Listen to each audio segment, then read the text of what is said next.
Students, आज हम इस लेसन की दूसरे लेसन की एक्सरसाइज को समझेंगे कि क्या इस एक्सरसाइज के अंदर कहता है वो क्वेश्चन। देखिए, पहला क्वेश्चन क्या कह रहा है वो, मेसोपोटामिया की भौगोलिक विशेषताओं का वर्णन कीजिए। देखिए, मेसोपोटामिया जैसे आजकल इराक के नाम से जाना जाता है, उसकी भौगोलिक स्थिति क्या थी, उसकी भौगोलिक दशा क्या थी, उसके इर्द गिर्द चारों तरफ था क्या, उसके बारे में पूछ रहा है। तो मेसोपोटामिया जैसे आजकल इराक के नाम से जाना जाता है, भौगोलिक विविधता का देश है। देखिए, मेसोपोटामिया नाम यूनानी भाषा के दो शब्दों से निकला है, और ये दो शब्द जो थे मेसोस और पोटेमोस। मेसोस का भाव अलग है। मेसोस का भाव जो है वो नदी, और पोटोमस के होता है बीच, मध्य। मेसोस भाव होता है मध्य और पोटोमोस होता है भाव नदी। तो कहने का इसका भाव ये होगा कि दो नदियों के मध्य या दो नदियों के बीच वाले प्रदेश को जो है वो मेसोपोटामिया कहा जाता है। और दो नदियां जो थी वो दजला और फरात है। दजला और फरात नदियों की जो है वो मेसोपोटामिया के विकास में उल्लेखनीय योगदान रहा है, क्योंकि इन दजला और फरात जो नदियाँ जो थी, इनकी सहायक नदियों में हमेशा पानी के कारण यहाँ नदियों में हमेशा पानी रहता था, और यह एक बहुत बड़ा रेगिस्तान था। लेकिन रेगिस्तान होने के साथ साथ यहाँ लेखन कला का विकास हुआ है, और लोग जो हैं वो लोगों को एक उपजाऊ मिट्टी मिली है, जिसके कारण जो है वो यहाँ पर फसल भरपूर मात्रा में हो पाई है।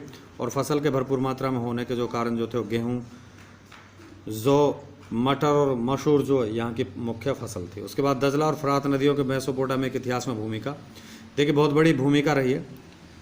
मेसोपोटामिया का अर्थ होगा दो नदियों के बीच का प्रदेश, जो नदियाँ जो दजला और फरात हैं। इन नदियों को मेसोपोटामिया जो है इस सभ्यता की जीवन रेखा भी कहा जाता है, क्योंकि इस नदियों के कारण यहाँ का विकास जो है वो संभव हो पाया। अगर ये नदियाँ नहीं होती तो यहाँ जो मेसोपोटामिया का विकास संभव नहीं हो पाता। देखिए, इसमें मेसोपोटामिया जो है वो पर्वतों की से घिरा हुआ है। पर्वतों की ऊंचाई अगर की बात की जाए तो लगभग 10,000 फुट यहाँ पर्वतों की ऊंचाई है। यहाँ लगभग सारा वर्ष जो है वो बर्फ जमी रहती है। सारा क्षेत्र जो है वो यहाँ वर्षा से भरपूर है। दजला और फरात नदियों की जो अपनी अलग अलग लंबाई है। अगर दजला नदी की बात की जाए तो 1850 किलोमीटर, फरात नदी की अगर बात की जाए तो 2350 किलोमीटर है। दोनों नदियों का मेसोपोटामिया के इतिहास में बहुत ज़्यादा विकास है, क्योंकि इन नदियों में जब प्राचीन काल से ही एक लंबे समय से इन नदियों के अंदर पानी रहा है, और जब इन नदियों के अंदर आता था तो दूसरी नदियाँ, सहायक नदियाँ में मिलकर बाढ़ इन नदियों में आती थी, और सहायक नदियों के इनमें मिलने के कारण बाढ़ आने से इन नदियों में हमेशा उपजाऊ मिट्टी जो है वो हमेशा यहाँ आती रहती थी। तो इस तरह से इनका विकास है। मेसोपोटामिया प्राकृतिक उपजाऊपन के बावजूद अनेक बार संकट से घिर जाता था। देखिए क्या है, दजला और फरात नदियाँ जो हैं यहाँ कृषि सबसे ज़्यादा होती थी, लेकिन कृषि अनेक बार संकट से घिरी है। उसके पीछे कारण यहाँ रहे, क्योंकि कृषि को संकट से घिरने के पीछे कारण है कि दजला और फरात नदियों में बरसात के समय में जो भयंकर बाढ़ आ जाती थी, जिस कारण फसल नष्ट हो जाती थी। दूसरे कई बार पानी जो है ना वो तीव्रता के कारण, नदी हैं, अब नदियों में जब तीव्र गति होती है तो पानी का कटाव हो जाता है। जब पानी का कटाव हो जाता है तो नदियाँ अपना रास्ता बदल लेती हैं। जब नदियाँ अपना रास्ता बदल लेती थी तो मेसोपोटामिया में जो वर्षा की कमी के कारण भी ऐसी स्थिति होती है, नदियों के बदलने के कारण ऐसा होता है।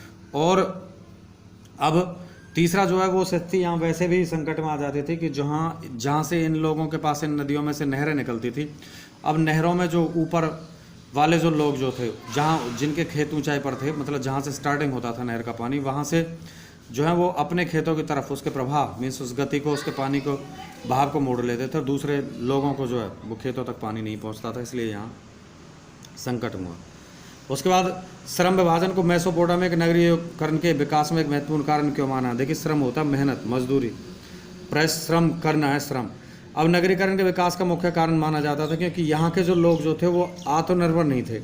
उन्हें विभिन्न प्रकार की सेवाओं के लिए एक दूसरे पर निर्भर रहना पड़ता था। उदाहरण के लिए अगर मान के चलो कि अगर पत्थर की मुद्रा बनाने वाले को पत्थर पर उकेरने के लिए कांसे के औजार की आवश्यकता पड़ती है। कहने का भाव ये हो गया कि अगर यहाँ मेसोपोटामिया में सभी लोग रहते जो थे, उन रहते हुए सभी लोग जो थे, ये लोग अपनी सभी मूलभूत आवश्यकताओं की पूर्ति जो स्वयं नहीं कर सकते थे, और जब स्वयं नहीं कर सकते थे तो यहाँ कई प्रकार से लोग जो हैं वो दूसरों पर निर्भर रहते थे।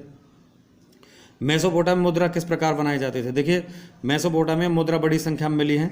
ये मुद्राएं पत्थर की होती थी और उनका आकार बेलनाकार होता था, बीच में इनके आर पार छिद्र होता था और एक तीली लगाई जाती थी और फिर इसमें मिट्टी के ऊपर इसका घुमाकर इसको फिर गीली मिट्टी को ऊपर घुमाकर चित्र बना दिया जाता था और इस कार्य को बहुत ही कुशल कारीगरों के द्वारा किया जाता था। मुद्राओं पर उनके स्वामी का नाम होता था, उनके देवताओं की रैंक भी होती थी और ज़्यादातर इन मुद्राओं का जो प्रयोग जो है वो व्यापारी अपने सामान की सुरक्षा के लिए जो है एक स्थान से दूसरे स्थान पर सामान को ले जाने के लिए करते थे।